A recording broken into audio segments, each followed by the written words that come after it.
Bonjour, je m'appelle Lika Guillemot, je suis artiste plasticienne. Je fais des installations dans la nature et j'aime en fait installer des choses assez textiles et des céramiques dans mes œuvres d'art. Et souvent ce sont des œuvres dans lesquelles on peut rentrer. Et mon parcours artistique, donc j'ai fait l'école Olivier de Serres et j'ai un master d'art contemporain.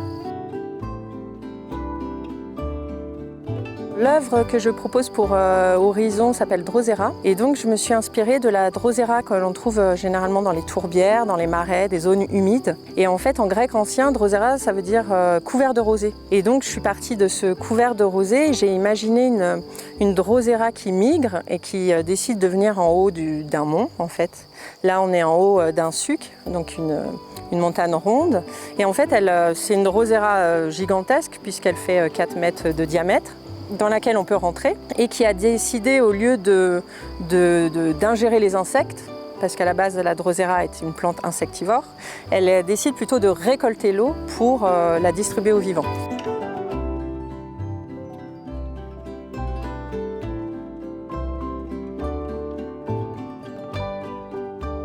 L'œuvre Drosera en fait est construite à partir de bambou essentiellement.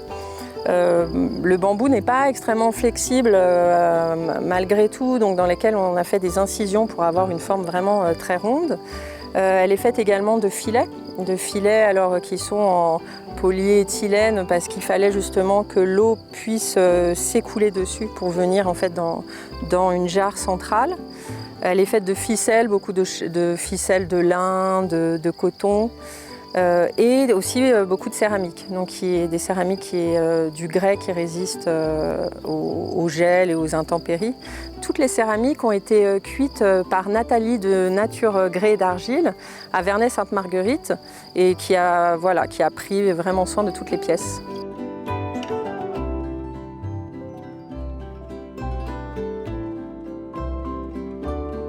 Ce qui était important pour moi, pour l'œuvre de Drosera, c'est qu'elle quitte vraiment les tourbières, les zones humides et qu'elle arrive sur une zone sèche et plutôt aride.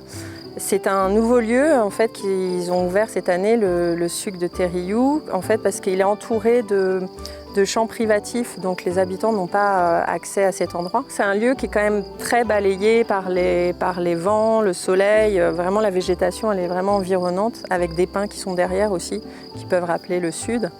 Et donc la Drosera apparaît sur cette zone assez sèche.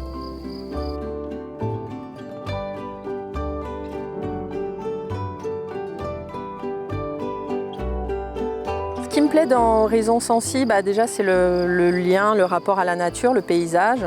J'aime l'idée de savoir que les gens ils vont faire ce parcours, cette petite marche pour venir découvrir Drosera et que ça soit pour eux un moment de surprise, un moment de magie qui lie à la fois l'art et puis la nature.